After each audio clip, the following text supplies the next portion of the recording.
So what are we doing here? The whole episode's getting cut out. The whole episode? All right. Well, we're here. We're recording. We're live. Tell them why we're here, Jeffrey. We're here to start a podcast. Thank you, And who made us do it? Nintendo. It's their fault. Nintendo made us do it. So, yeah, welcome to episode 1 of Frame Buffer, Yep. podcast series, talking about game stuff and tech industry stuff and what else? Just And anything that we feel like it, because it's our show. we do whatever we want. We'll do whatever we want. This is Hi, I'm Ryan. I'm Jeffrey. That's Ryan. Welcome, Ryan. Welcome, Jeffrey. Thank you. Thank So you what for having do me. we got today? Why are we here? We got a lot of complaining to do today. Not all complaining. No. It's not all complaining. No, but there's been a lot of A lot of controversy after controversy after controversy. It seems like every day you wake up, you check your Nintendo Today app, and Nintendo says we done goofed again. You're using the Nintendo app. No, Are you going to be one of those people using the phone app? I'm using the phone app for game chat. No, you don't have to do that anymore. As long That's as you're right. as long as you're paying. That's right. Now maybe Nintendo's suing people over Pokemon and copyright. Discord should get on that. Xbox Live, maybe. You hear that, Discord? Nintendo's stealing your copyright. TeamSpeak, start a case. So a couple things to go over. Mostly bad, but I didn't want to be entirely negative for an hour. Yeah, but whose fault is that? Whose fault is that? It could be ours because all we know how to do is complain. Nah. We'll get to some of the good stuff, but we're going to start out with complaining. Yeah. So one of the bigger ones that came out over the last couple of days was given some pretty major there's always Xbox 360 vibes. So Nintendo, or Doug Bowser, I guess specifically. We're starting with the Doug Bowser thing. Yeah, I think so. Okay. Um, The Doug Matrix. so he came out with an interview, I think by CBC. They had asked him about who concerns about pricing and whether or not people are going to be able to afford this thing, just with like the upcoming tariff situation and just it's a lot more expensive than a Switch 1. Even by today's standards, you have an entire family, a library of Switch products. You have like the Switch Lite starts at like $199, and so for like this massive leap in price. That's right. I forgot about the light. Yeah, so there's like this massive leap in price to go from something that starting at $199 for the Switch 1 library to starting at $450 for the Switch 2 library or the Going up Switch to 2 family. $500. Yeah, up to $500. They asked him like, what do you got to say to the people that, might be having some trouble affording the pricier hardware? To which his response was buy a Switch 1. Essentially, like paraphrasing a little bit, he was a little bit nicer about it, but ultimately it was like if you're too broke to buy a Switch 2, Switch 1's available. I mean, he's still pushing Nintendo product. I mean, he's still. It's true, but it's just like everybody in like the collective mind was like, "That's an Xbox 360 moment." Everybody. I had a bit of a giggle.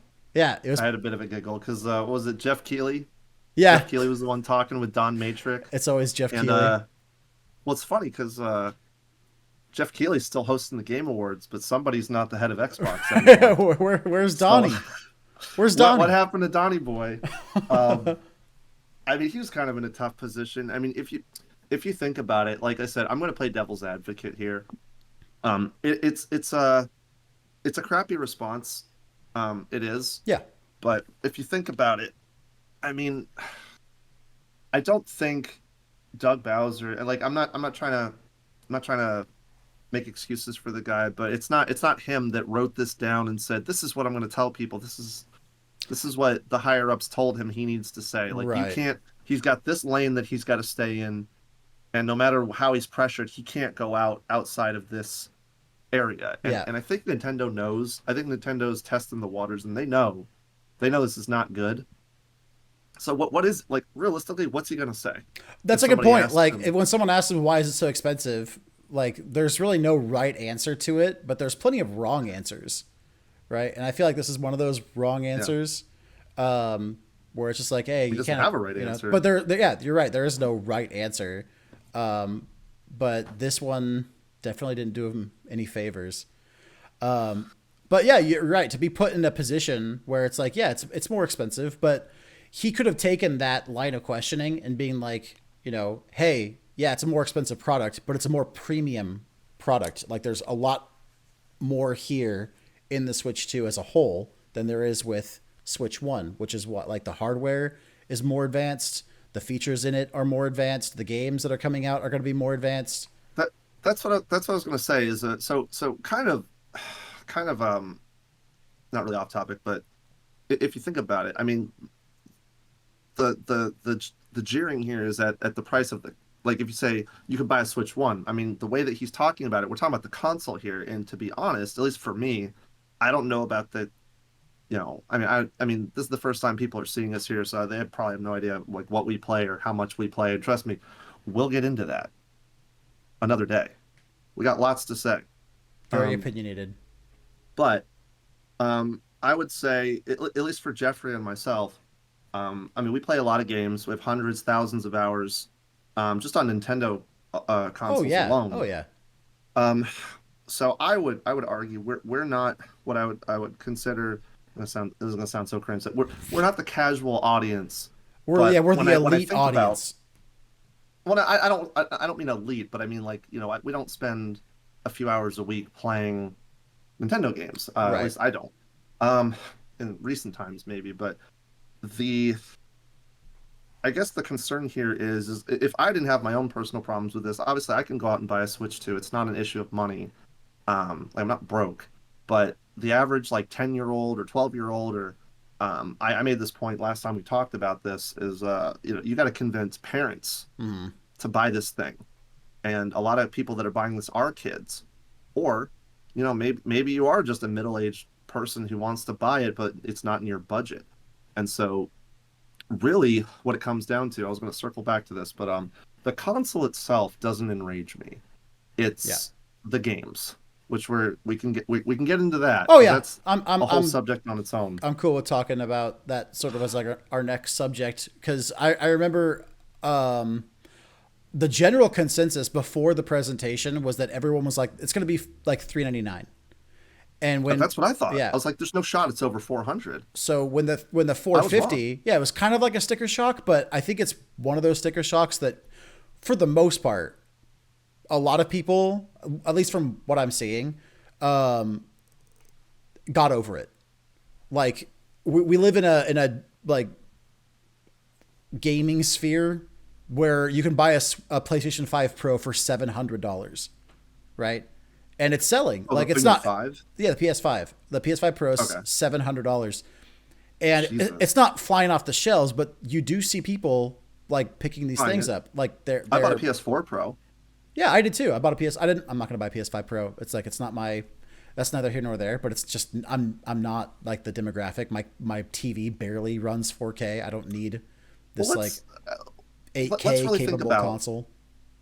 let's think about what we're actually getting here. Like, if we let's take the games, let's put them over here for a 2nd. Mm-hmm. Just the console.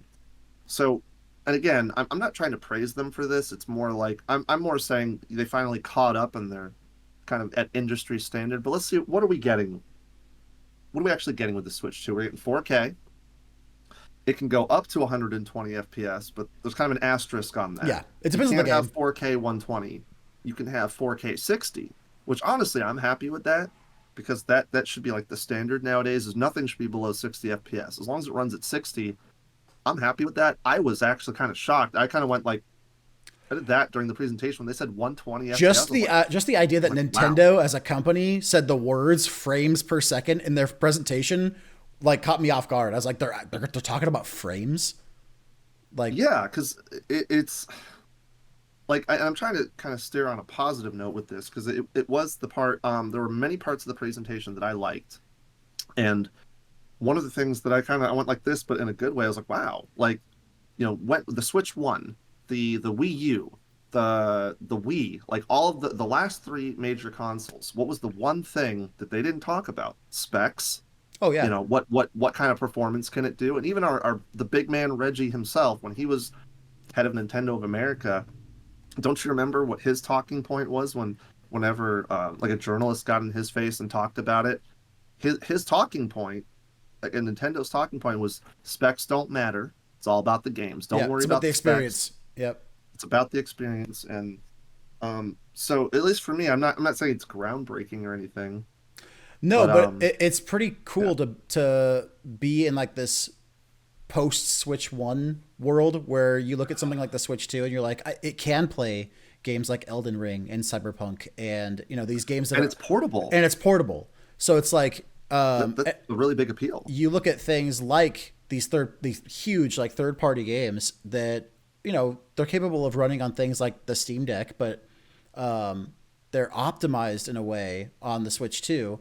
The dudes over at CD Projekt Red were talking about how it took them, I Yeah, think, 7 weeks to get Cyberpunk ported over to the Switch 2, and how it like technically I think it runs. I might be like giving misinformation, but I remember reading or seeing that it the Switch 2 port runs better on the Switch 2 than the PC port runs on the Steam Deck because it's optimized better for the Switch well, 2. yeah. I mean, but that's a whole nother can of worms. I don't like things rarely run well on PC. Right, but it's just I mean, it's interesting to finally get that like handheld but like console experience. oh God, Like, I want to play Cyberpunk on the Switch. I'm yeah, I'm not like, gonna lie. dude, I'll play through That's Final Fantasy VII remake again if I can play it on Switch too. Like that sounds so cool to just go through that game that I played on PS4, PS4 Pro, to go through it again on Switch, like just on a handheld. That's super cool. So like, yeah. I'm not mad. Kind of circling it back, I'm personally not mad at the 450. Like I see what it's capable of doing. I'm like that makes sense to me. I guess I was like one of the few who wasn't like blown away by sticker shock at the 450. So I'm not Well, terribly I mad at wasn't. it. Once I heard that, the thing is, like, they announced what it can do first. Then we heard later that it was 450, and Yeah. that's why I was like, oh, that's more than 400, but it's 4K, 60 FPS, 120 FPS. And I heard, so this time, I don't know if you caught this in the presentation, but remember, it was a customized version, but in the Switch One, they were using the Tegra One Yeah. chip, and it was just, it was a very underpowered um, chip that already existed. I mean, correct me if I'm wrong, but I believe they said they made a point.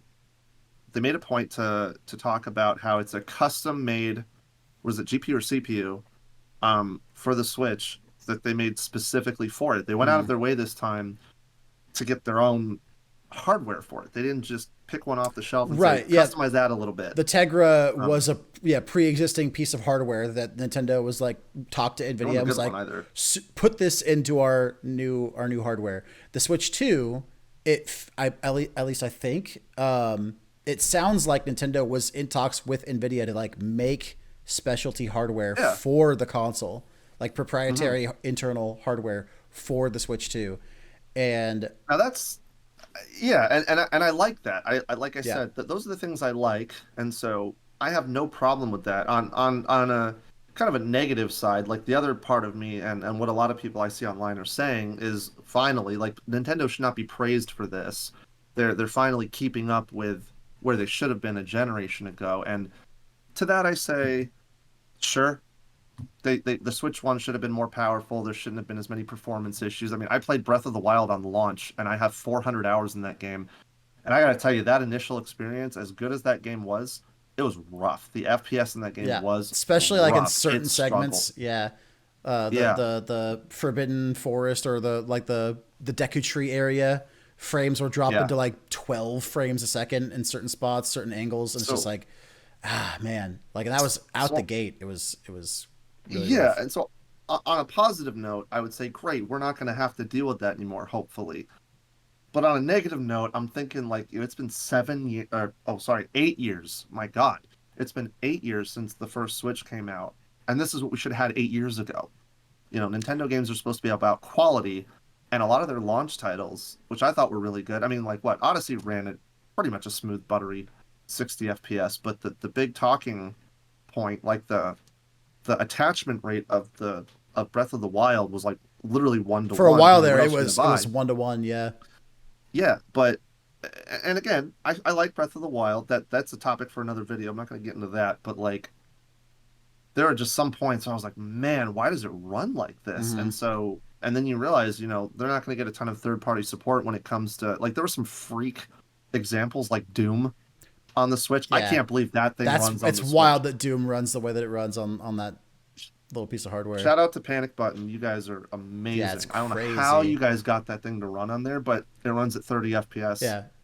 But Well, and there's segments mean- in the game where it's like it's hard to tell kind of what's going on in the more like action-packed segments, but it's at the end of the day, the game runs at a solid 30 and you can like experience it without any major frame dips from start to finish. Well, It's an but yeah, achievement. but to pick up on that point, like I said, what I'm getting at is I'm glad, at least from a positive standpoint, I'm glad that they are at least focusing on making sure that the Switch runs right, as far as we know, because this means that we're going to see good third-party support. We're going to see games we want to see, like Elden Ring or future. Like I said, I was talking about this last week with you. When a new big third-party, or when a big AAA third-party developer comes out with whatever the new game is, like Duskblood, which I mean I know it's a Switch exclusive, but let's just make this up. Like if Dark Souls 4 was coming out, Yeah. that and From Software is like it's coming out on PlayStation, Xbox, and the Switch. Yeah, Switch 2. And It's- yeah. and you're not compromising anything this Yeah. time. That gets me excited because I would honestly rather play something on the Switch because it's going to look the same as the other consoles, and I can pick the thing up and bring it with me. Yeah. Like honestly, I got to tell you, I'll stop glazing. We're going to stop glazing you, Nintendo, in a minute here.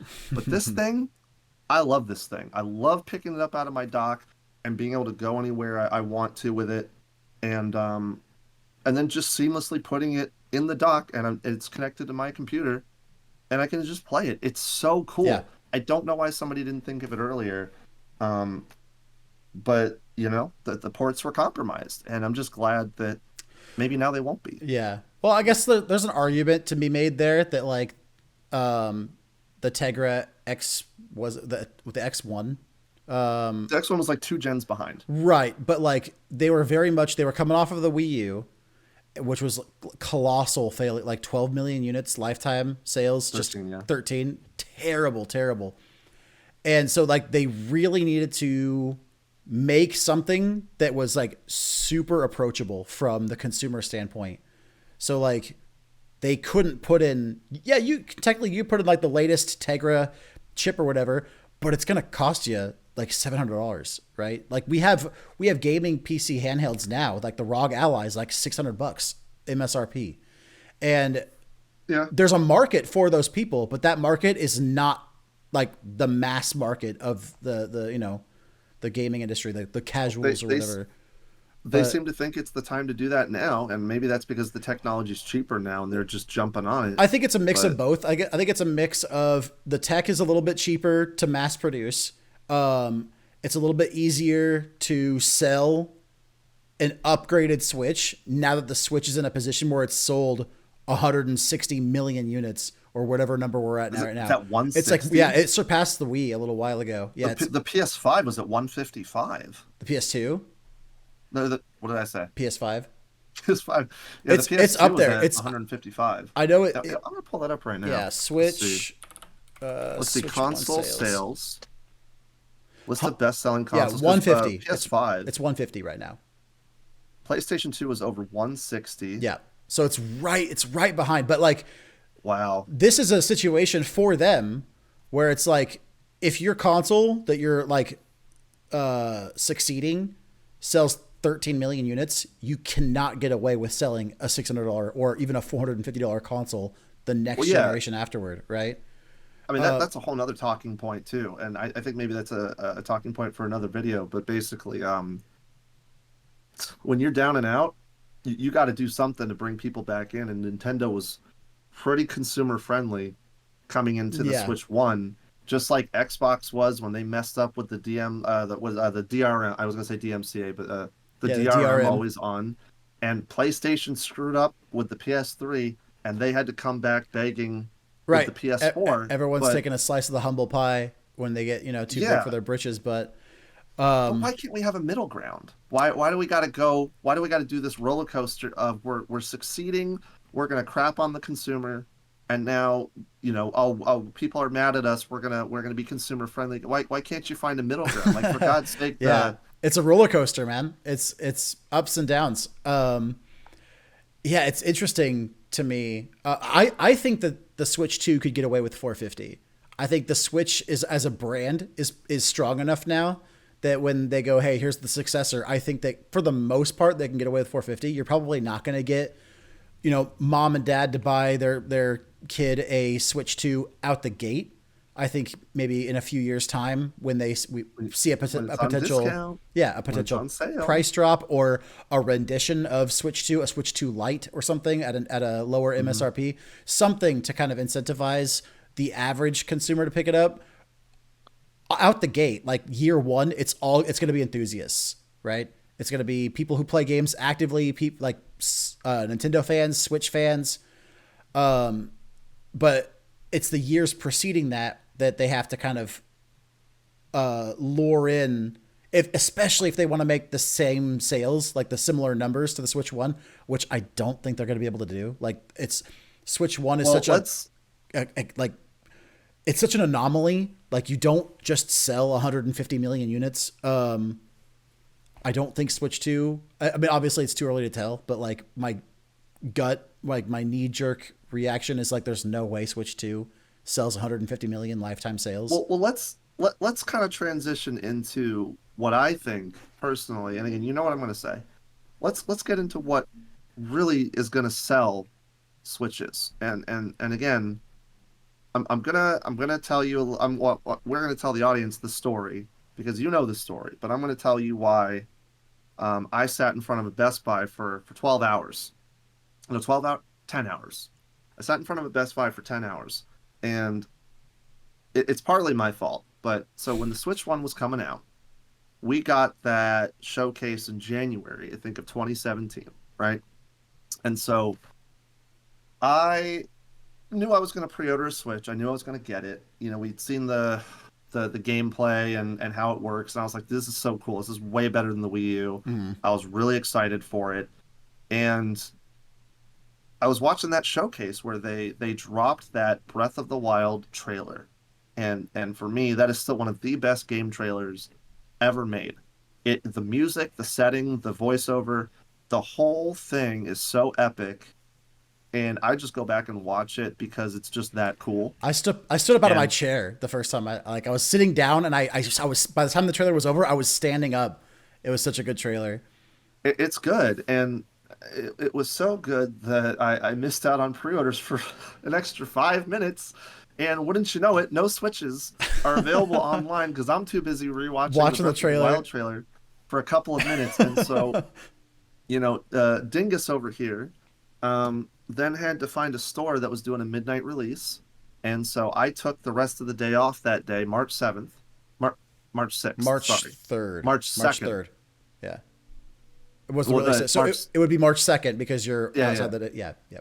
Yeah, March 2nd, I had to take the rest of the day off, and me and my buddy that I was living with at the time, Garrett, he had to, we both went down to Best Buy, and we arrived about 2 or 3 p.m., and he said, like, why are we here this early?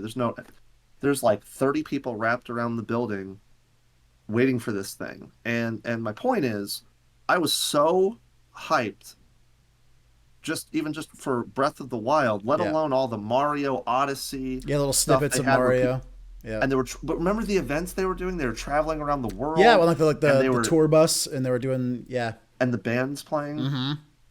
So where am I going with this? My point is, I sat in line for about 10 hours waiting to get a Switch, which I barely got, sitting outside this store in the cold. It was windy. It was cold. We bought chairs to sit there, and we swapped and got food. And I got my Switch, and I spent the next 2 or 3 weeks every day playing Breath of the Wild.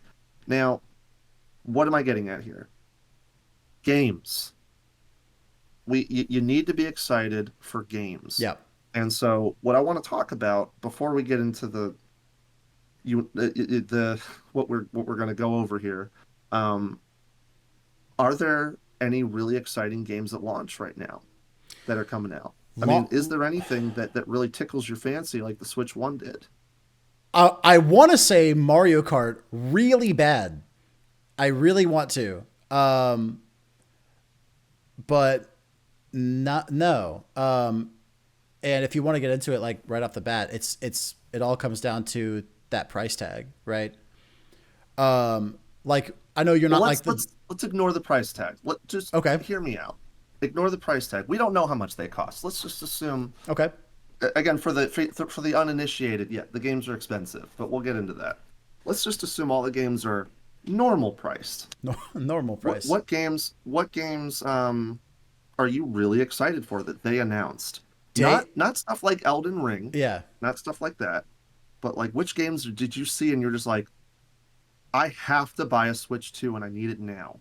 Is there anything that does that for you, Jeffrey? Donkey Kong, but it's not a day one. It's like a month later.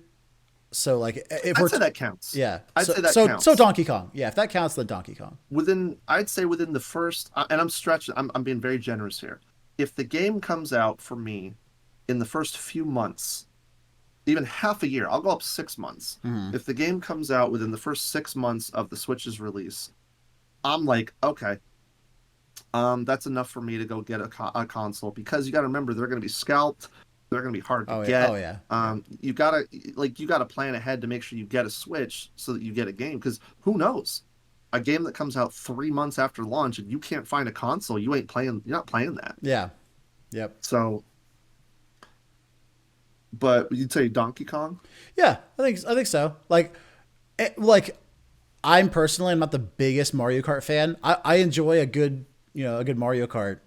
But it's It not. looks cool though. It does. It looks awesome. Like I'm very excited for Mario Kart World, but Mario Kart for me is not a series or like a franchise that sells consoles to me. I know that's not the popular opinion because the attachment rate to the Switch One, I think it was it's more like than Breath of the Wild. it is. It's Mario Kart 8 has pull sold. this up here. It's close to 50 million. If it's not 50 million, it's close to 50 million. I think it's 43, Nintendo 45 Switch. million, something like that. Software tier ratio. Let's Yeah. see. It's I gotta super find close. the right. Oh, what am I looking for here? I'm trying to find Just like consoles. lifetime sales of Mario Kart 8, Let's see, Switch 8 One Deluxe sales. lifetime sales. It's more than I thought. It's 67.35 million units sold. Mario Kart 8 Deluxe. Oh my god! So the attachment rate Yeah. to that thing, It's- it's crazy. There's It's no almost double than Smash. Yeah, there's- it's almost double Smash. yeah. New Horizons is number 2. Yeah. Really? So I'm very much not in like the majority when I say like Yeah. Look, we got Nintendo won't. we got Mario Kart. We got Mario Kart 8 Deluxe number 1, 67 million.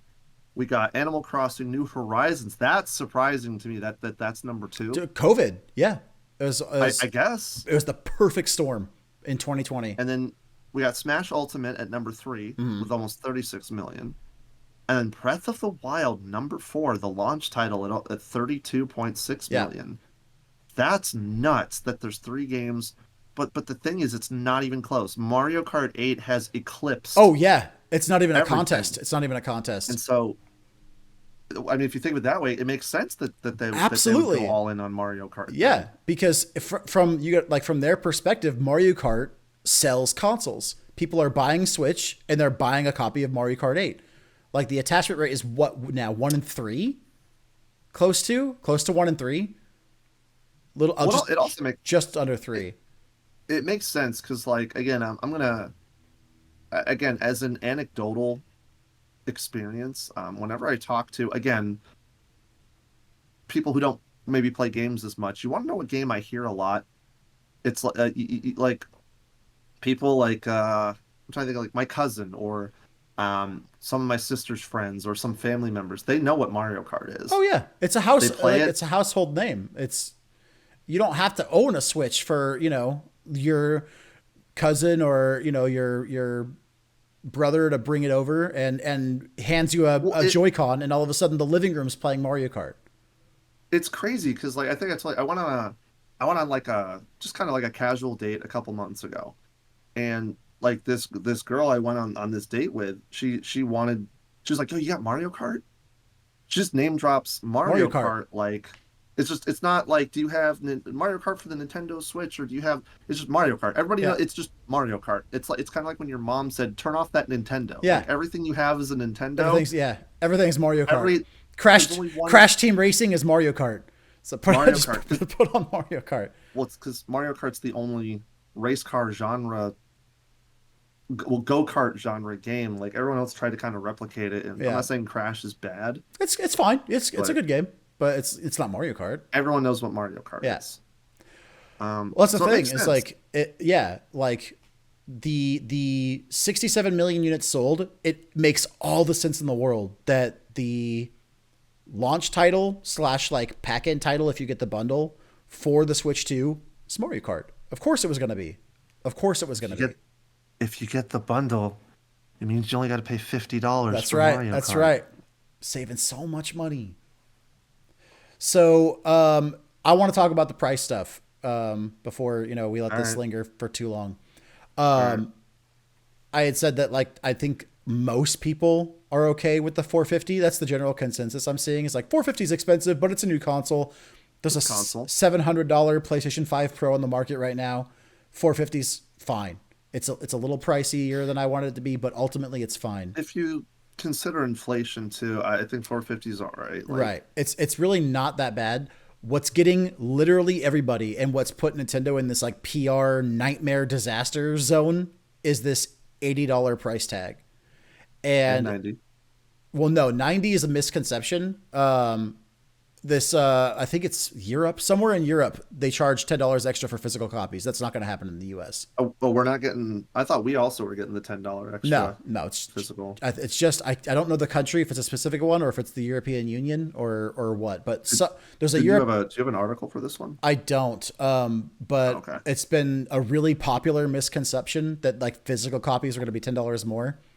But Well, in Canada and stuff, technically their monopoly money is upwards of $100 or whatever. right. Well, it varies from place to place for sure. But like the $10 surcharge for physical media is not in the US. That's a I forget. I don't know what. I'm not going to tell you that's what good at least. European country because I have no idea. But yeah, it was a very popular like misinformed thing that everyone was rolling with. But doesn't change the fact that Mario Kart World is super expensive. Like, and you're looking at other Switch games, and they're also super expensive. Going into this, presentation's over. They didn't show anything price related because why would they? Like, I mean, I was just about to say that the, they just shadow dropped it on their website. And they didn't which say like anything about it during the when I saw no price tag. I mean, to be fair, I don't think they did foreshadowing. that, and I don't think they did it in the Switch One stream. they but did. It was They did.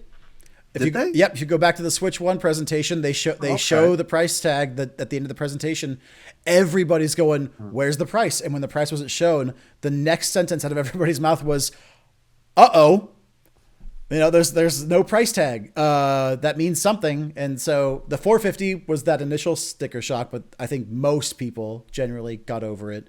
But the 80, like, dude, to find the $80 markup for Mario Kart, you had to dig. You had to go to the new Mario Kart Tour Yeah. website. You had to scroll down You and scroll down all and the down. way down. You had to go through all the buzzwords and points about why you should buy this game. And at the very bottom, it says pre-order now. like this big, this tiny little thing, $7.99 SRP. $7.99 or $79.99 MSRP.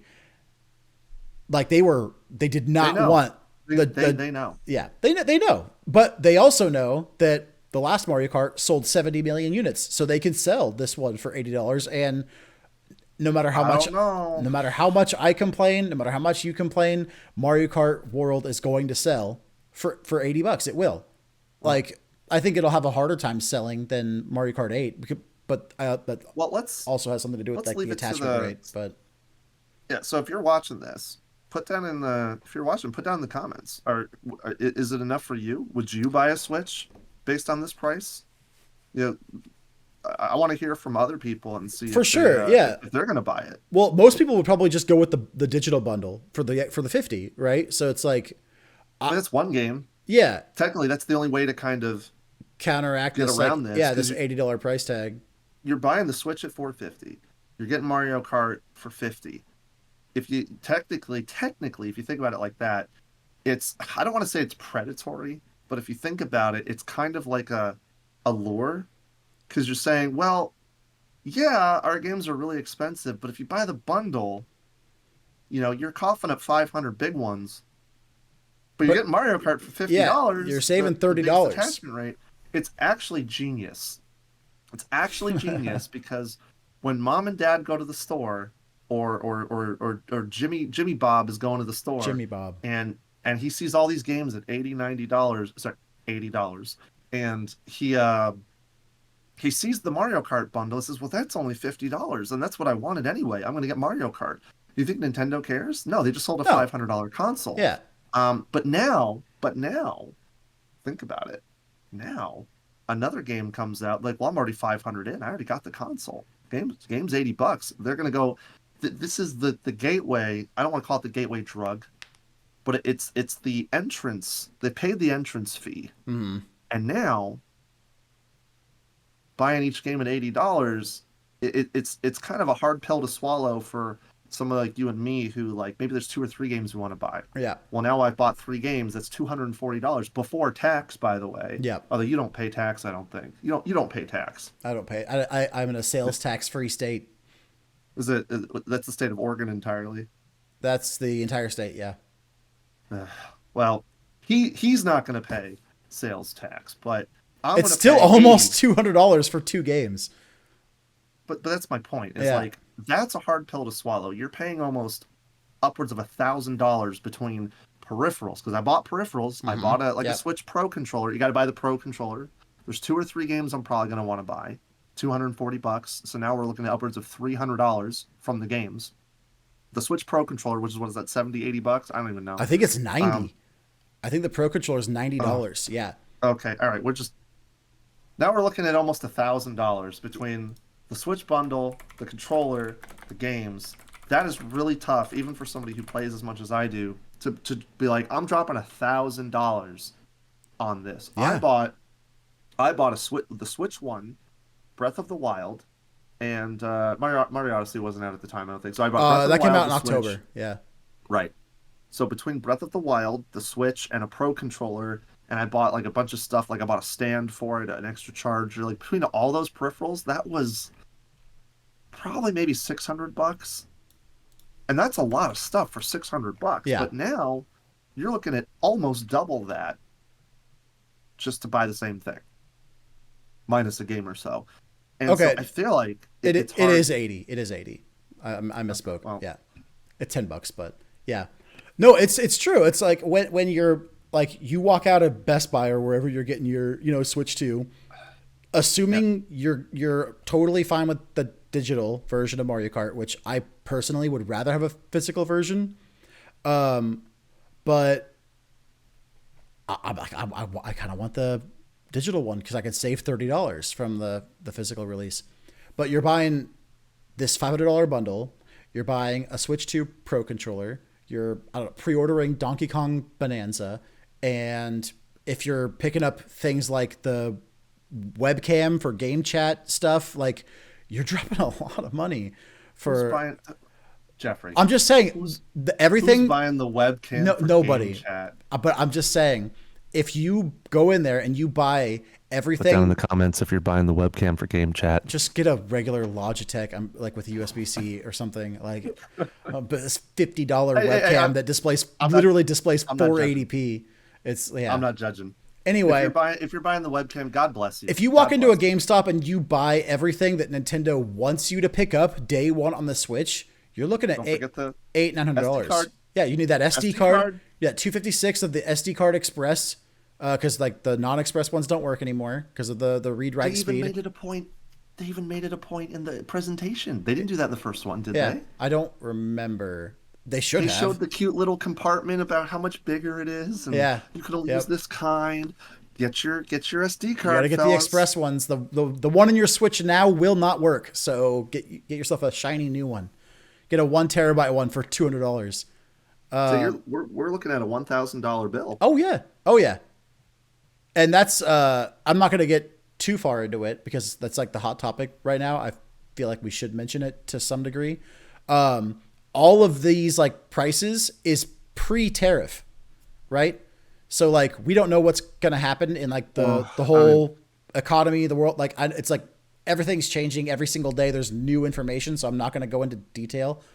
But best case scenario, Nintendo bites some of the bullet and doesn't charge the consumer extra for whatever tariffs are going to be in place. I don't see it happening.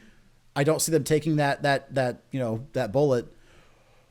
But if they do, best case scenario, you buy a Switch 2, you buy a Pro Controller, you buy Mario Kart 8, you buy the webcam and a micro SD. And yeah, it's like $900. It's crazy because the last thing I want to think about in the modern day right now is politics. Yeah. But the crazy It's thing seeping to into me, the. I'm my video, like my hobby, my passion is gaming, amongst other things, and I use that to escape from, momentarily away from the real world, my job, all these other things I got to do. I just want to relax and Yeah. play games, and I find myself more days, for other reasons too. But now I find myself tuning into politics because I'm like, I'm like, am I going to be buying a $800 Switch Yep. because of world events? And I'm just like, God, man, please just Just don't get let it me out of happen. here. Yeah, Get me out of here, dude. Like, I just want for a sure. gaming console. But now, I want to blame Nintendo. I really do want to blame Nintendo for a lot of these price increases because, again, I don't know if maybe this is not the video for it because maybe we can talk about the game industry as a whole another time. For sure. Yeah, we totally can. But you got that, and you got the tariffs, you got all these things that are driving prices up. And, I'm still on the fence about whether I want to buy a Switch at all. Like, trust me, this is not like a boycott video. I'm not trying to tell No, anybody no. in the comments, don't buy a Switch or do buy a Switch. Do whatever you feel If it's like within you your gotta budget do. and you look at that and you go, that's a solid deal to Yeah. me, then I'm not, we're not here to tell you that you're wrong about wanting to buy the newest Switch and Mario Kart. If you can look at that and you go, I'm not offended by the price. Mario Kart 8 or Mario Kart World looks super sick and I would gladly pay $80 for it. That's, you're welcome to do that. No one's here to tell you otherwise. I'm riding that line right now though, where I'm just like, I don't know if I want to support this. And again, maybe we can talk about this a little bit, but it's the buzzword of the month. And it's not so much that the games are more expensive. We all knew this was going to happen one day, but the thing that, and I know this is going to drive Jeffrey insane. This is going to drive him insane. This little demon in his head, and it's called Get on with it. Variable pricing. Yeah, no, I'm out. Great. tell him why it's bad, Jeffrey. Tell him why it's bad. I cannot stand the concept of variable pricing. I would rather every single Switch 2 game be a firm $80 than to have variable pricing. I don't want the topic at hand. When I see the brand new Smash Brothers trailer, halfway through the trailer, I don't want in my line of thought to be, this game's looking pretty grandiose. I hope it's not $100.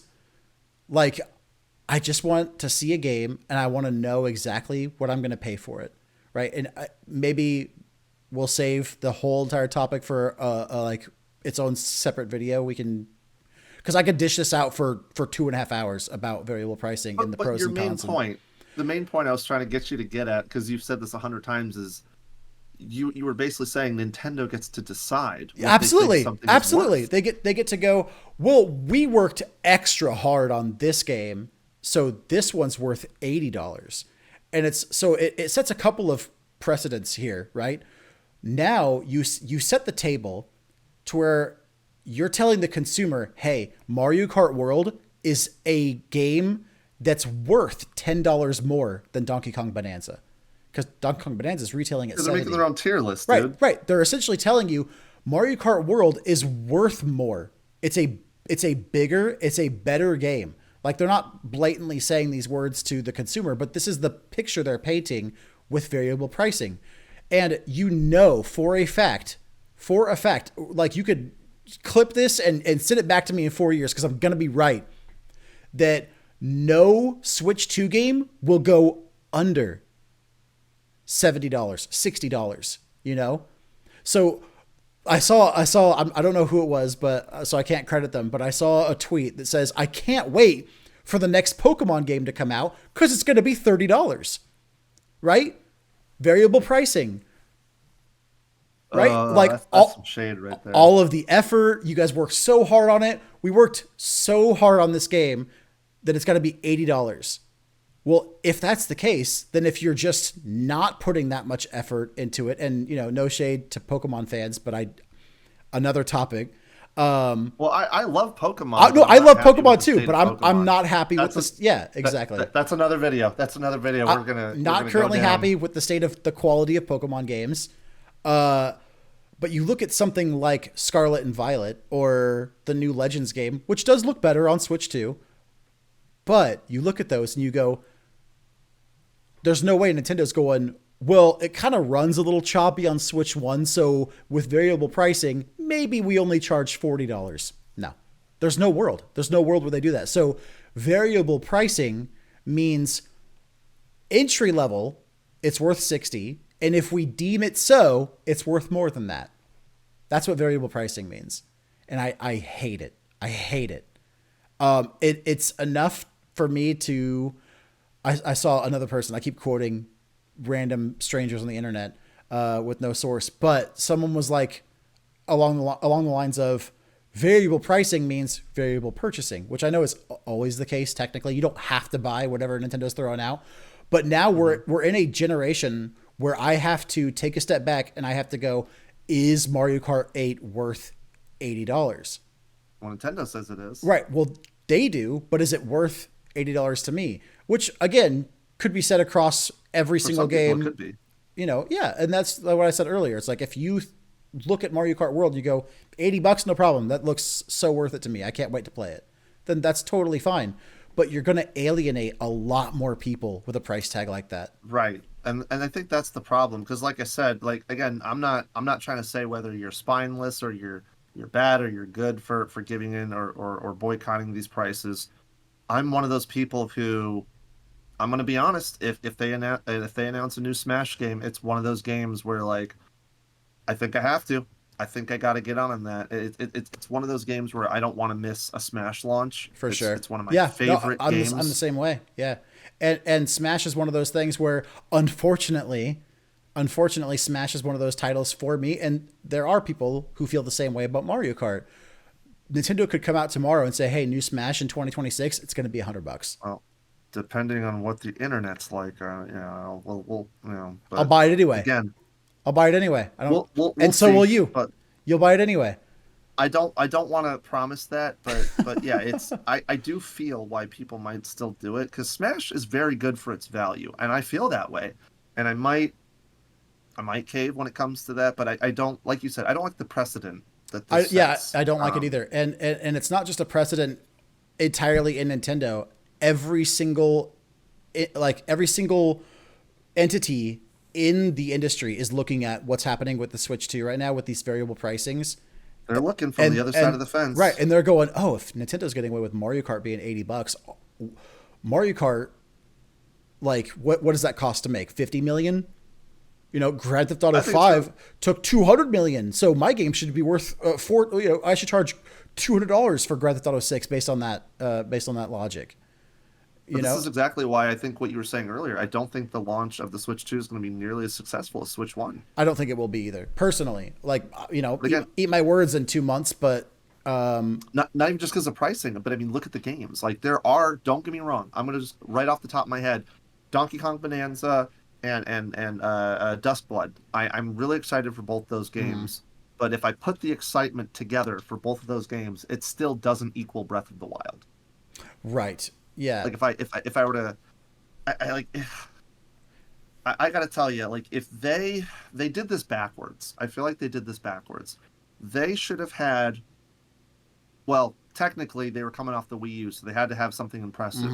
But the strategy should have been for Switch 2, in my opinion. And again, I don't work for Nintendo. I'm not saying I know. I'm not like the most brilliant strategist. But what I'm saying is if you were going to come out with these ridiculous prices, you should have come out swinging bigger for the fences with some games. We should have seen some games that made us go like that. well, And they didn't. That's the thing. There what's were crazy some is impressive games, but for a lot of people, Mario Kart World is that game. It is like then it might work. yeah, Then it might work. like kind of getting off topic, but a quick little side note. It just dawned on me that Mario Kart 8 Deluxe is a Wii U port. It's a port from a Wii U game, and it sold 70 million units. Like, it's huge, dude. It's huge. Yeah, I'm not getting into that. So, yeah, kind of moving on. Pricing is crazy. Like, I really, Probably the most. it's like the hottest topic right now, and I just there's so many uncertainties with them like delaying pre-orders because of the whole like economic thing going on, and like they didn't change the release date for the console. It's still June, but like they're waiting to see how these tariffs work out in the next couple of weeks, and they might raise the price of the console to I don't even want to guess. Yeah, but you're not going to hear about it. It's just going to be on the website or something. Right. Like, they'll be like, pre-orders but available anyway. now, and it'll be the last page to check out before you find out it's $600. But overall, console price fine. Not a problem. The games Yeah. I'm not liking. Mario but another Kart. thing Mario Kart World. I'm- I'm excited for. I'm not $80 excited for. Donkey Kong Bonanza. I'm excited enough for that I'll probably pick it up. I'll probably pick up a Switch 2 for Donkey Kong. But I Well, speaking of releases, they did elaborate more on the Nintendo Online, and we got kind of a sneak peek on the new GameCube controller. Yeah. that's gonna be released with that. So yeah, the GameCube controller. They do this for every except for like the Game Boy, because how do you do that? But like the NES got its own set of controllers. The Super Nintendo got its own set of controllers. The N64. They all have like NSO controller types or like specific to that NSO service. So they announced the GameCube controller one. It's wireless. It has connects to the Switch 2 for use with the GameCube app or the GameCube NSO app. What's interesting though is today they made a statement that the controller only works for the NSO app, which is really interesting. I guess it's important to take this information with a grain of salt because they have said that in the past with other, like the GameCube adapter. Do the other controllers only work with NSO, like the NES, Super Nintendo, and N64? No, I can use my N64 controller to like play any game that like there's only one analog stick, right? So it's like the control scheme is linear, but or like limited, say you want to play Celeste. Yeah. Say you want to play like Celeste on the Switch. Can I use the NES controller or the Super Nintendo controller? Does that work? It acts as a pro controller. Yeah, you absolutely can. So I feel like that's not going to be a thing because are you sure they said It's what they're reporting. So they said that because what I'm curious about, like I said, I'm a little ignorant on this topic, so correct me if I'm wrong, but did they add like you know how like the original GameCube controller only has one Z button on the shoulder? Yeah. And like they added another Z button on the left-hand side. They did, but it's not symmetrical with the original Z button. Let's take a look at this. It's this little ZR button on the left. What is that? Yeah, what is that? It's super weird. They didn't mirror the Z button on the left-hand side. They just superimposed this little ZR button on the left. here's what I think is so strange. Here's what I think is so strange about this. Why would it only work with the online when we already have Wii U adapter or the GameCube controller adapter support, and you Yeah. can just get any old GameCube controller and plug it in? For sure. And that works as a pro controller also, like across works. any What- app. Yeah. So why can't you use the official Nintendo controller? I don't know if they're just saying it because they like want you to they only want you to use it for the NSO app, which is I don't know why they would make this But I statement in can the use first the place, GameCube but it's controller for the NS. yeah, like maybe they're just saying don't expect to be able to use this for upcoming games like for the inevitable new Smash or whatever. I don't know what their line of thought is, but like It's weird. it's a weird statement to make. Be like, yeah, this new GameCube controller is coming out, but you can only use it with this one app, which I don't like in actual it. execution. I don't think it'll be true. I'm not, but if it actually is true, like when I hear stuff like I'm not buying this thing on day one, but like I'm gonna let the water settle, and I want to see if it's actually true. So like, because it would be cool. Think about it like this though. Think about it like this. It's a wireless controller that's meant like if it was any other controller, the NES one, the Super Nintendo one, the N64 one, it's cool. I kind of feel a practical reason to have that, to have it work with the Switch, because there's no Oh, yeah. practical way. Like I have an 8-bit DOE Super Nintendo controller that I can get to work with Bluetooth on my Switch, but to get it to work just natively on the Switch, it's easier just to buy the one that they have, and I'm fine with that. But what's crazy is when you think about it, this controller is wireless and it's built for the Switch 2 or whatever. You want to know what else I can just plug in and use with my GameCube adapter? I can just get a Wavebird and Right. plug that into the Yeah. GameCube adapter and use that thing. And Yeah. that's already better than what this is, because the Wavebird will work on everything and this won't. It just has one extra button. Why would I buy this? Yeah, I don't. That's I why I'm don't confused know. about it. Like, It's such a misstep. well, so like I understand the appeal for the controller itself. Like I have a Super Nintendo one for NSO. I have an N64 one for NSO, and I'll most likely pick up this GameCube one as well because like I just don't believe them. You know what I mean? Like when they tell me like, oh, it only works for NSO app. I don't believe that's true. But I guess that's what I'm getting at is like you don't have another controller like the NES, Super Nintendo, and 64 one. It's just more convenient to use those. You already literally have a GameCube controller that you can use with this console. It's Right. identical to this. But Might I have a ha- newer stick. But I gotta plug it in, and I want it to be wireless, and I'm not about to drop $200 and something on a Wavebird. you don't have a Wavebird? No, I haven't had a Wavebird since I was a kid. Big fan. Fake fan. Oops, Big fan. I You don't goofed. just have, Sorry, You don't just have 15 controllers in a box somewhere? I have like 4 somewhere, but they're all I should wired. pull those out one day. I should. Yeah. I'm a little bit of a psychopath. When- I will say that. With the aesthetic behind having a GameCube and having 4 Wavebird adapters, and they all like the plastic just synced up perfectly across each one. Oh. There was a vibe there for sure. I I don't. only got 2 Wavebirds, so I don't quite have 4. You know, Mom only said I could have 2 Wavebirds. Yeah. So. Well, I grew up with like four siblings, and so like we all had like GameCube stuff. Yeah. I just thought it was a really interesting bit of information because like to my knowledge, and maybe I'm wrong on this, I've never seen them like when they introduced the Super Nintendo and 64 controllers.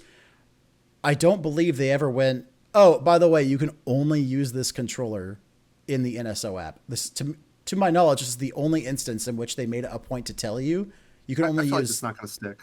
I don't think so either. Like, because I like, feel like one day they'll be like, we made it work with everything else. well, the thing is like, what's it gonna do? Like, you turn it on, and then it's gonna detect you're not in the NSO app, so it's gonna turn itself off. Like, I feel like it's more work to not make it work with everything else. yeah, I just don't. I don't. In practice, I don't understand how that works. I can understand What's like, I can understand like we can't promise it's gonna function like across the board with every single game you have in your Switch 2 library. But it's just a weird thing to say to be like only on the NSO app. It's just weird. Did they put a price for this thing? No. But it'll probably be $80. Again, I wouldn't buy it. But well, Yeah. we'll see what happens with that. It's just one of those. It's just kind of one of those weird things that we saw that Yeah. I don't know. Speaking of Let's, weird stuff, so yeah, what? I wanted to share this with you, and I don't believe, you can correct me if I'm wrong, but I don't believe you've heard this information. And I kind of wish we brought it Ooh. up a little sooner because it kind of ties Oh. into the price thing we were talking about earlier. Oh God. Check this out. This is, people are like just discovering this today. So the Switch 2 version of Breath of the Wild retails for $70, right? It's $10. Switch 2? The Switch 2 version of Breath of the Wild retails for $70, which is $10 above the $60 price from Breath of the Wild in 2017. That again, Okay. whole other topic for another day about how Nintendo never drops prices for their games. But right now, you can go on Walmart, Target, BestBuy.com, and you can see there's a listing for the Switch 2 version of Breath of the Wild for $70. I did see that 'Kay. actually. So The Where $70 you going with that? price tag, the Switch 2 version, does not include DLC. come again? The Master Quest, whatever, you know, like the trials, the two DLCs that came out for Breath of the Wild, not included in the Switch 2 version of Breath of the Wild. You have to buy that separately, and that's like $20.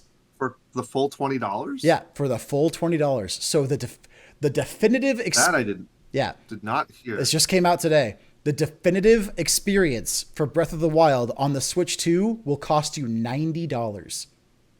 $70 for the base game, and you have to buy the DLC separately. Isn't that crazy? That's insane. That's insane. This game is 8 years old. It's 8 years old. Like, and I don't mean to, like, you know, be a chronic complainer, but this is getting crazy, dude. Crazy. Go turn on the shower. Go take a hot shower in the fetal position. It's nuts, dude. What are we doing? I think we've kind of lost the plot a little bit. What are we doing? I don't know what's going on with. That's crazy. Isn't that man. insane? Yeah, I kept that You're gonna information charge secret $10 on purpose. You're gonna charge $10 more and leave out the $20 DLC? Yeah. Yep. So Are you tugging on my nads here? so the Switch 2 version of Tears of the Kingdom is $80, but there's no DLC, right? There's no planned DLC for Tears of the Kingdom. It's like all in one experience. So technically, if you want the full experience of both games, Breath of the Wild costs $10 more than the sequel that came out 2 years ago. If you want the definitive experience to both titles on the Switch 2. Like, I don't know what, I'm speechless, man. I truly don't know what to say. Like, So like $70 made sense to me because like $70 is what Tears of the Kingdom cost on the Switch 1. Yeah. I was like, all right, we're going to $70. Fine. mm-hmm. But that's for the whole ass game, and that's coming out on the Switch 2, on the Switch 1, whatever. Mm-hmm. So being like, all right, we're gonna mark Breath of the Wild up $10, and you get everything, the DLC, and you get Switch 2, better FPS, whatever. Yep, I'm like, you get cool, that $10 4K, more. 60 frames. If all of that was encompassed in that game for $70, I'd be like, you know what? I would That's still fine. make the argument that that's crazy. Dude, I was looking up the other day when the whole price I wouldn't for be mad about everything. it. I am mad about it. A little bit.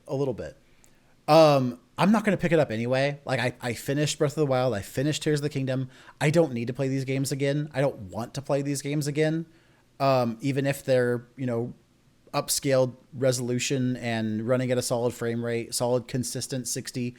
I have no desire to go back to these games. That being said, there's no world where your 8-year-old game should be $20 more than what it cost 8 years ago because it's on a new console. Well, we're also talking about, and again, I only want to go over this for about a minute, but it just reminded me, and I don't know if we're going to get to it. Mm-hmm. But this is something I want to talk about, which I think is nuts. It's absolutely nuts. Okay. I'm gonna put it in here. Pull this up. Pull this up. Okay. Yep. I can't believe that Nintendo is charging $10. I think it is. What It's $10. They're charging $10 for their how to use the Switch tutorial game. Yeah. It's pretty the wild. equivalent of Nintendo Land for the Wii U or whatever. Dude, Nintendo Land was more involved than like just looking at at face value what we're seeing in like gameplay footage, and it's literally like a bunch of little kiosks where you learn about the ins and outs of the console It's and how a things work. tutorial island. Yeah. It is RuneScape tutorial island.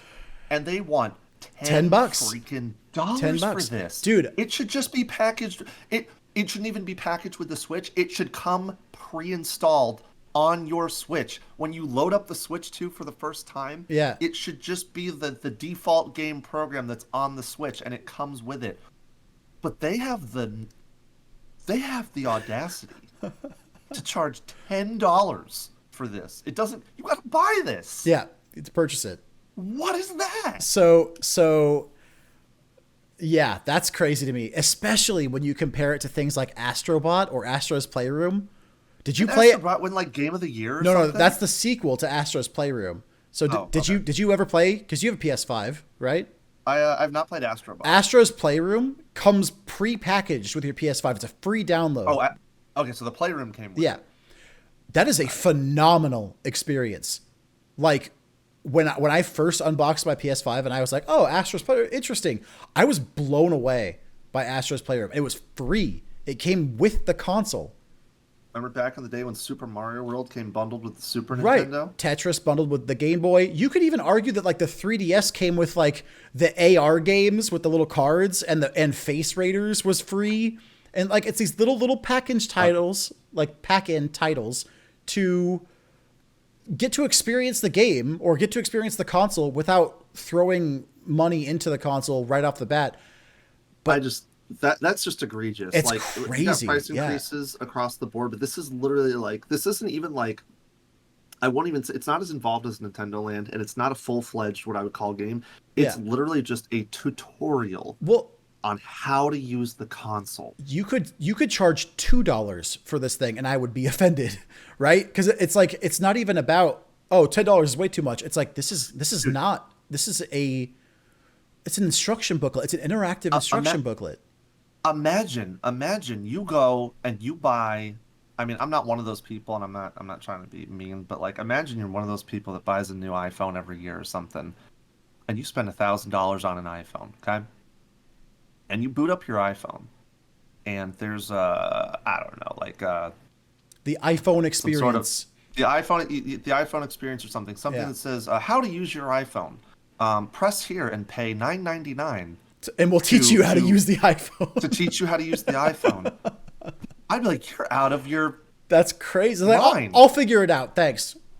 I'll figure it out. You're out of your mind. Now I have been seeing some gameplay for this thing, and there's some neat stuff in there. There's this bit. Not for $10. No, I know, but there's this little preview thing where it shows like Mario World 1-1, and it's a little tiny box on the screen, and as you can play, and as you scroll through the level, the level just grows more and more and more to like show the 4K capabilities.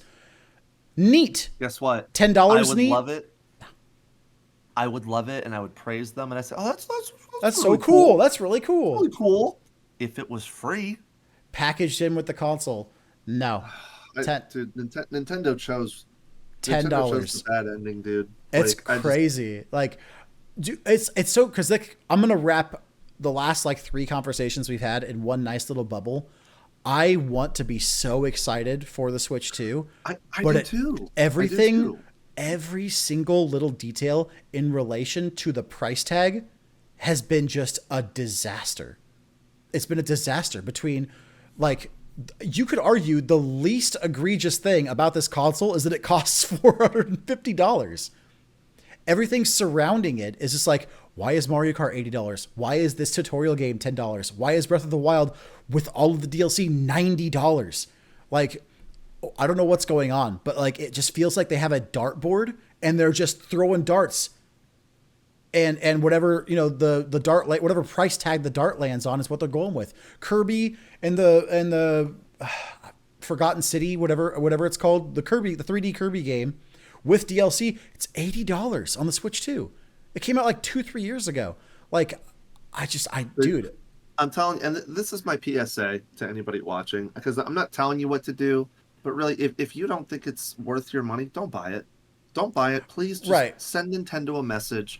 Tell them we don't think this is worth what you're charging, and that's the only way that I feel that the game industry is going to either correct itself or go down whatever path it's going to go down. Just like, you know, I love Pokemon, and again, topic for another day, but I love Pokemon, but it's not worth what they're selling it for now, and it's gone. The quality has gone downhill, and it's stagnant. And the only way that something like that is going to change is if people stop buying it.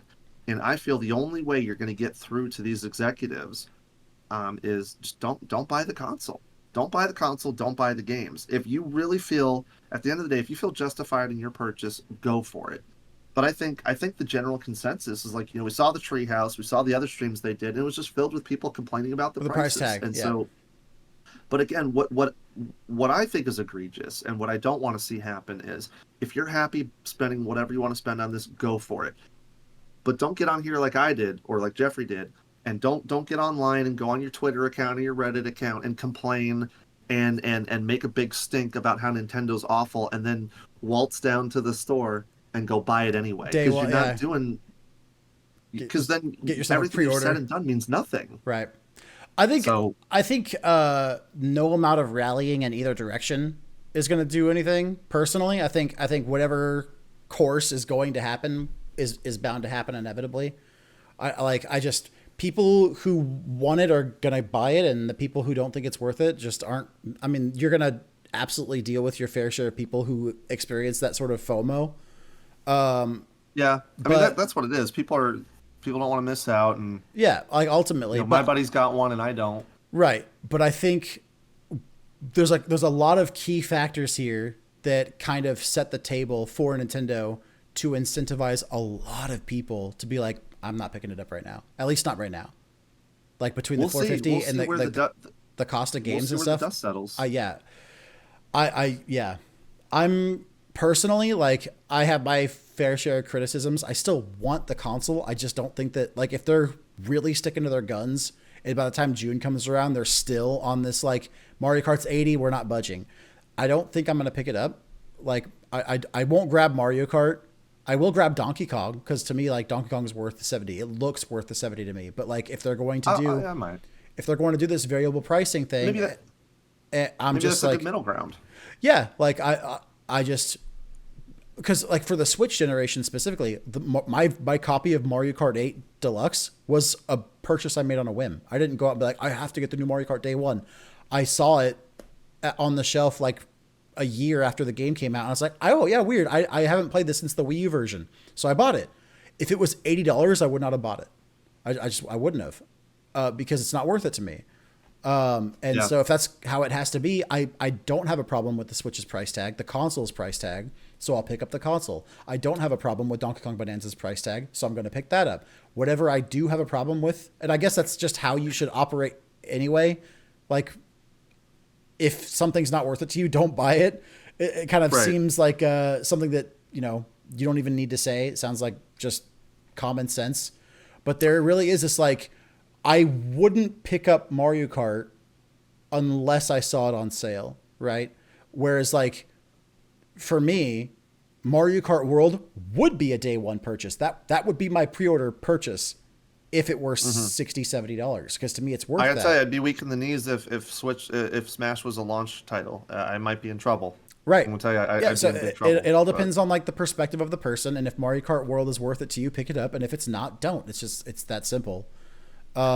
Well, we could spend all night complaining about the prices, but let's there's a few other features that we noticed in the direct as well, and that people have been talking about. So you were mentioning the other day Switch 2 is not going to have an achievement system. Yeah, I mean that's par for the course, right? Actually, it's pretty funny because someone had deliberately asked, like during an interview with, I think it was with Bill Trennan, they had asked him if Switch 2 was going to have an achievement system, and they quoted him. His exact words were, "Nope." What, you just literally just said That was it. Nope. And it's like, What do you think? What do you think that's about? You think Nintendo? Why wouldn't Nintendo want to? You think it's just too much effort for them to? I think so. I Or... think it's just like they haven't had one for so long because like the achievement system began on the Xbox 360 during the Wii era, and they've had ample time to sort of catch up with that system or like that sort of achievement trophy system, and they're just not interested. And we're gonna get this line of questioning, and we're gonna get this response every single time new Nintendo hardware comes out, and they're gonna get this. We're gonna get the same answer every time. I'm not saying they have to do it, but it is. I would like don't it if think, they did it, but I'm not as I'm not as much of a diehard trophy fan as you are. I know you've platinumed way more games than I have, like oh on yeah, PlayStation, but there are some games where I did play it for longer and I did put more time into it because I tried to platinum it. Like a couple just that come to mind was Bloodborne, Horizon Zero Dawn. I had made it a point to platinum that game, Spider-Man on the Yep. PS4. All three of those games, like there's just something really addicting about getting all of the achievements. There are some games where I see an achievement and I'm just like, I'm not doing that. Like, yeah, no, for I'm sure. not doing that. But when the right game hits, like there might have been, I'm going to just estimate here. There's maybe an extra 10, 15 hours that I put into Spider-Man, probably maybe an extra 20 hours or something I put into Horizon Zero Dawn just because I wanted to platinum the game For sure, that I yeah. wouldn't have put in. So I think I think it's not a big deal, but I think they're missing out. I think if they did have a trophy system or an achievement system, it kind of would push some people to put more time into some of these games. Yeah, Um, it would me like for me, and I'm definitely a lot more casual about it now than I was back in the day. I used to like when I was a teenager, I would go to GameStop and I would buy cheap games specifically because I looked them up and they had an easy achievement system on the Xbox, and I could easily grind out like 1,000 gamer points or whatever they were. did you enjoy the game? No, not at all. I bought, dude. Oh, what? I bought Lost for the Xbox 360, like the game based on the TV show, because you could grind out 1,000 points in about 2 hours. And so I went to GameStop. I picked it up for like $7 because I wanted. So I when wanted you the get a points. high off these points? Oh yeah, or- at the time, not so much anymore. Now I'm at the point where if I like a game enough, I'll skim through the trophies, and I'll be like, oh, That's what I do. I can do that, and it'll get me to play the game for 8 to 10 more hours, and I'm enjoying my time with the game. The second I stop having fun, I'm like, that's not worth it. I'm not gonna, I'm not gonna. I'm grab it. gonna. I mean, my favorite game of all time. Jeffrey knows what it is, but just again for the audience, my favorite game of all Mario time Paint. is Resident Evil Oh. remake, and RE remake. So Resident Evil 1 remake is my favorite game of all time, and I have it on PC. I have it on PlayStation. I have it on GameCube. Yeah. When the remaster came out for PC, PlayStation has a trophy system for it. I have not platinumed that game, and I am not going to Yeah. because there are some achievements in that game that I'm just like, I'm not doing It's that. ludicrous. Yeah, there's I'm not doing that. like I'm huge into Like- rhythm games, and there's some rhythm game trophies that are just like achieve a perfect score for this song, and it's like it's not. I mean, it's humanly possible, but it's not possible for me, and I'm not gonna grind out the 500 hours it would take to perfect the song to get this one bronze trophy. It's not worth it to me. So it really has become a matter of if it's worth my time, I'll do it because why not? I'm having fun with the game anyway. I don't mind putting 3 to 4 more hours into a game I'm already enjoying. So I'm not super bummed that Nintendo's like the Switch 2 is not going to have an achievement or trophy system just because I'm used to them not having one anyway. It would have been cool, but Dude, just for fun, I want to read you a couple of these okay. because I know you've played this before, but I don't know how much. But like, still like beat the game on hard mode. Sure. That's fine. But then like right here, finish the game in real survival mode. I don't know if you know what that is, but that's No idea. I got another game mode. I think that's the one where like the chests are not linked. I Oh, It's okay. just not fun. So And wait, then so this when one you put like finished. the chest being the thing that you put your additional items in when you run out of inventory space? Yeah, you Okay. put it in a chest. It's only in that chest. You got Ugh, to go to that that chest. sounds Um, awful. then you got finish the game in invisible enemy mode. Okay.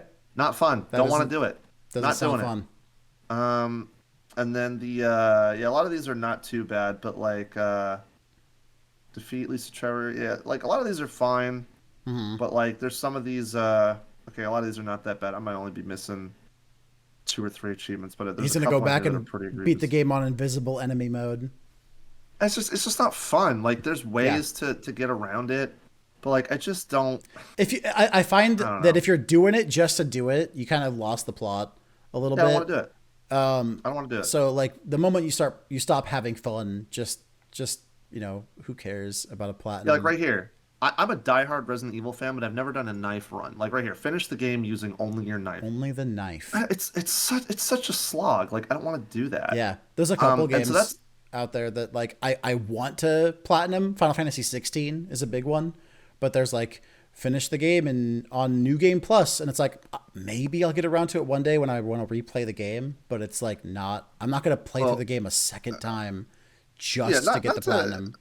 not to get super into it, but the thing that I think some achievements do, which I think is not good for gameplay, is they add arbitrary difficulty and Yeah. requirements for things somebody wouldn't normally Hmm. go out and do. Like I get it, like in Spider-Man, it's like do all the missions or get gold in every mission. Okay, Hmm. fine.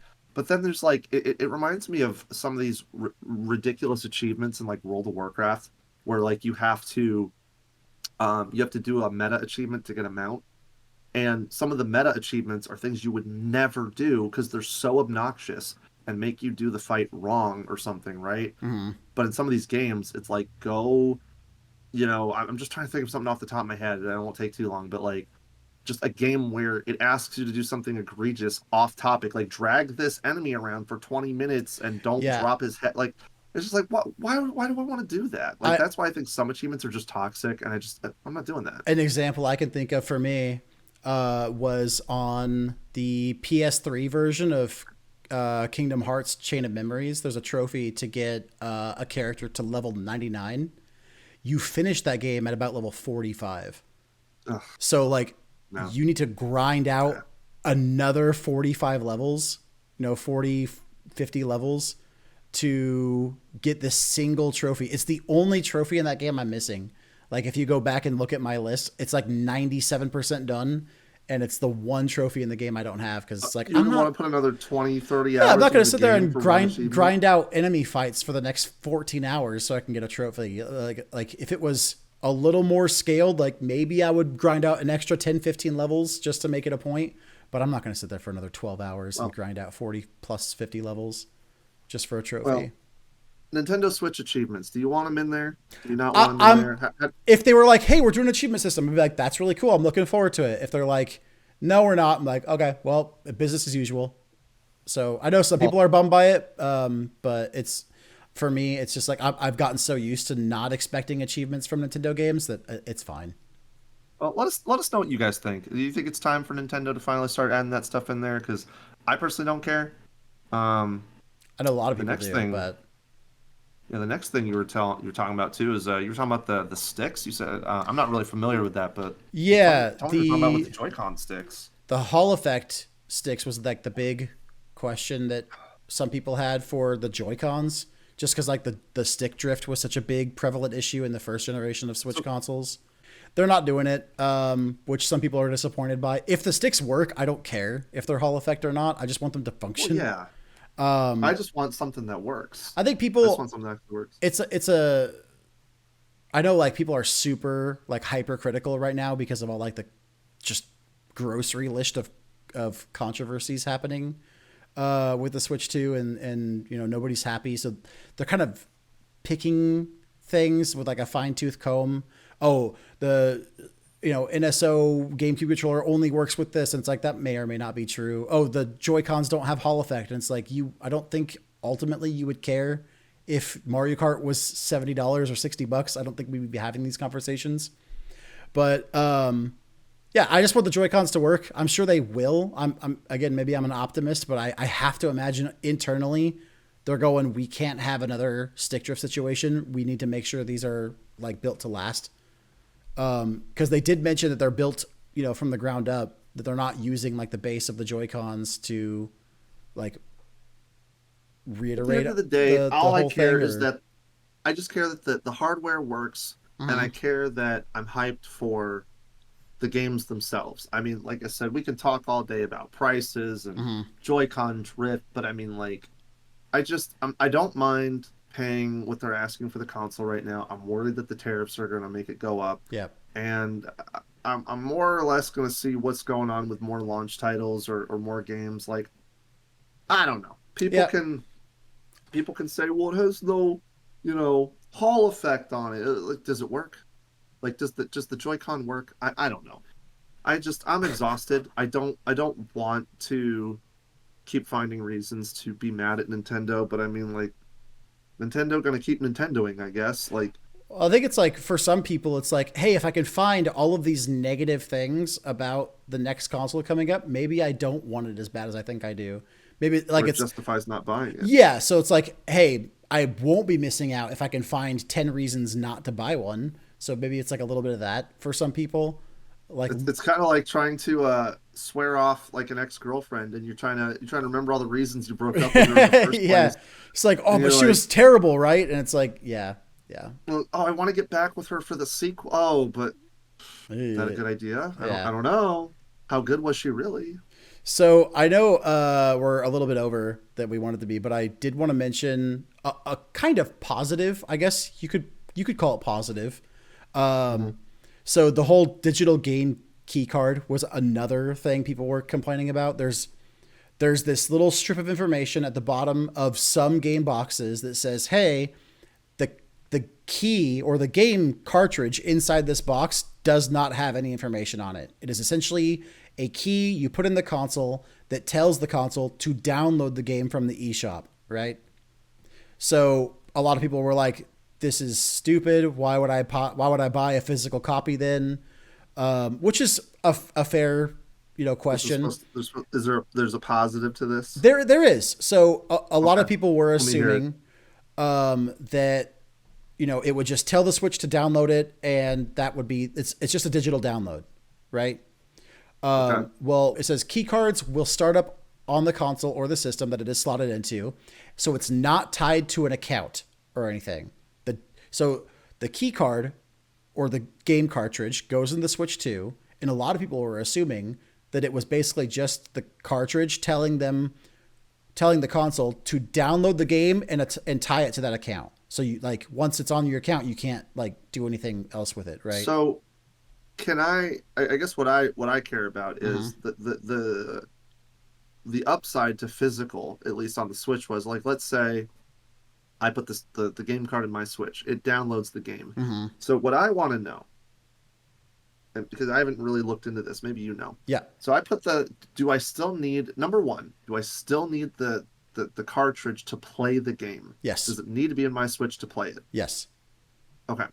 And when I am done playing it, can I take it out of my Switch, hand it to you, and you can put it in your Switch and you can play it? That's what they clarified today. And the answer to that question is yes. Yes, you can. So And I don't really have a problem with it. Me too. The only thing that I am upset about, it's the same age old thing. It's not really a huge deal, because most people probably don't care about it. I'm going all digital with the Switch 2 if I get one.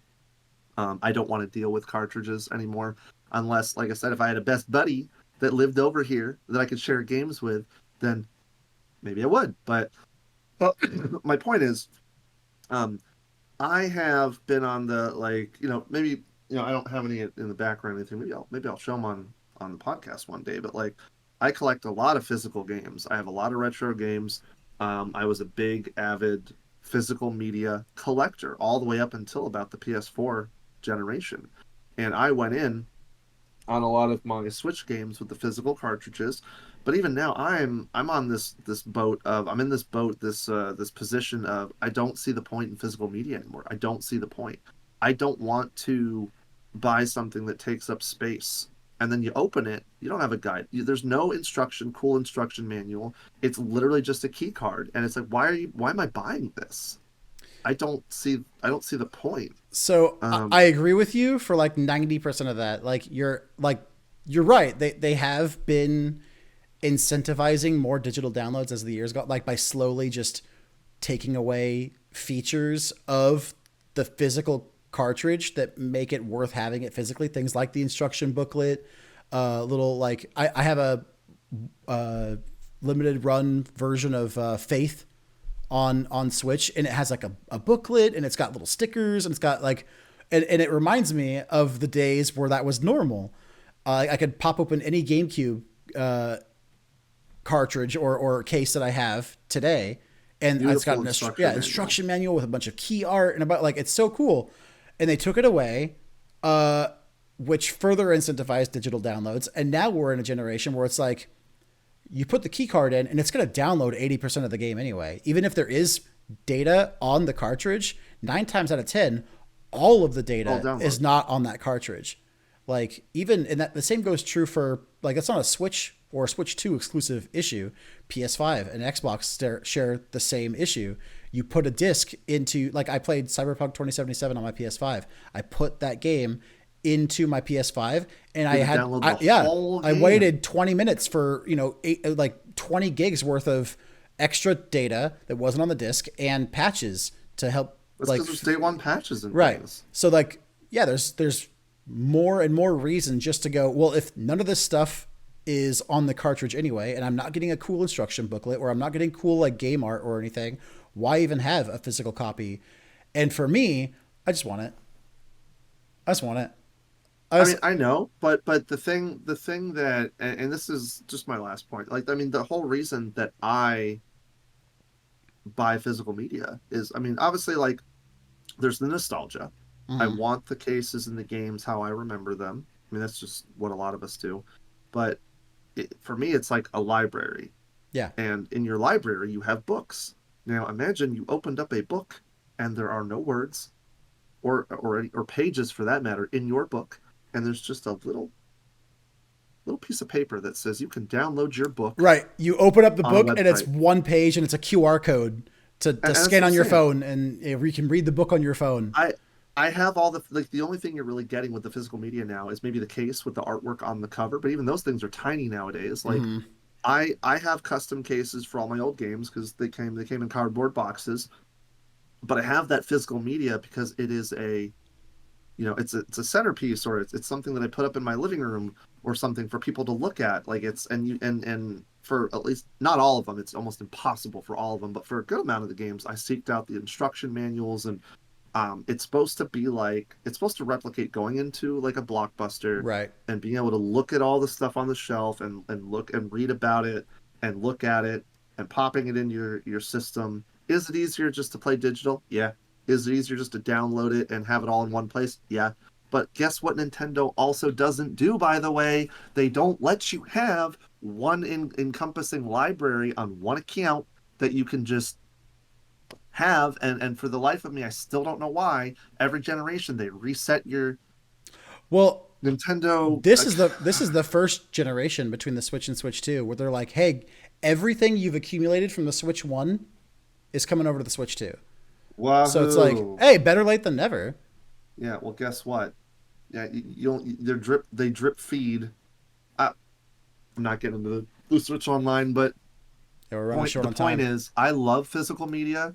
I don't see the point in the physical media right now, and this digital. Like, I get it. I'm glad that the cards function like physical media, and you can share them. If you couldn't, I would be infuriated. I would be very mad. Well, it's interesting to me too. At least it functions that way. And not to bring up a whole other topic, I'll just go through it real quick. What I find interesting is that if you go on to like any storefronts like webpage, you can see the list of current Switch 2 stuff. And the two ones that always get pointed out are Cyberpunk 2077 and Bravely Default, which is a port, a HD port to a 3DS game. Guess which one of those games is a digital download key, like a key card? Cyberpunk. No. Bravely Default? The entirety of Cyberpunk is on the cartridge. They use a 64 gigabyte cartridge. They managed to put the entire game on the cartridge. There might be like a day one They patch couldn't or put thing. Bravely Default on it? Exactly. Yeah. So I don't know what rhyme or reason. Like, I don't know if it's cheaper to manufacture. Yeah. I don't know. But Bravely Default has that banner on the bottom that says this is a digital game key card. God, that's just like It's so that's weird. just like the devil's message. When I see that, I'm just like, oh, like, Yeah. I don't know. I'm It's depressing. I'm glad to hear that. Like, We're in a digital age. if I really wanted to, I could go buy a physical copy of Bravely Default. Yeah, I have to download the entire game, but if I'm done with it, I can put it back in the cartridge. I could sell it to a used game store. Whoever buys it can pick it up, put it in their cartridge, and it works just the same. It doesn't tie I mean, the game it to your doesn't. account. It doesn't matter if it's just a download or whatever. You can still sell it if it functions that way. That's what I'm saying. As Right. long as That's you like the get silver lining resale here. value. Is you can still, like, it's a digital game key card. You can still hand it to your friend. They can borrow it. They can put it in their Switch. It'll download the whole game. So it's like, That's what I care about. Yeah, it still functions like a cartridge, which is good. Like, if we That's have to, all I care about. if we have to live in a digital age, but it has some physical media in it, I'm glad that exists at the at the very least. I'm not going to buy physical media anymore because my whole point of having this portable console is I want everything in That's one fair. place, and Yeah. I'm not fumbling around with cards anymore. And But I at might least do if the you same, have the but- card, but at least if you have the card, you can still, like if you, like I said, I don't have like friends or family or something that are within close proximity Mm-hmm. that I can borrow. Like, but if I had a buddy or a relative or somebody that I saw every day and they have a Switch and we wanted to swap games or something, yeah, I would definitely buy them physical. I definitely would. Yeah, same. Um, And I have a handful of like digital. I have a mixed bag for Switch. I'd say like probably 30 or 40% of my library is digital, and the rest of it is physical. But I don't know what side of the fence I'm on this generation. Because I'm kind of at like a crossroad. If I want to go entirely physical or entirely digital, I'm leaning toward the digital side. But Yeah. something about maybe it's just holding on to that, like you said, like nostalgia. Like maybe I'm just like holding on to it, I mean, like, once the cards are like became the size of my finger, I'm just like, what are we doing here? Yeah. I don't know.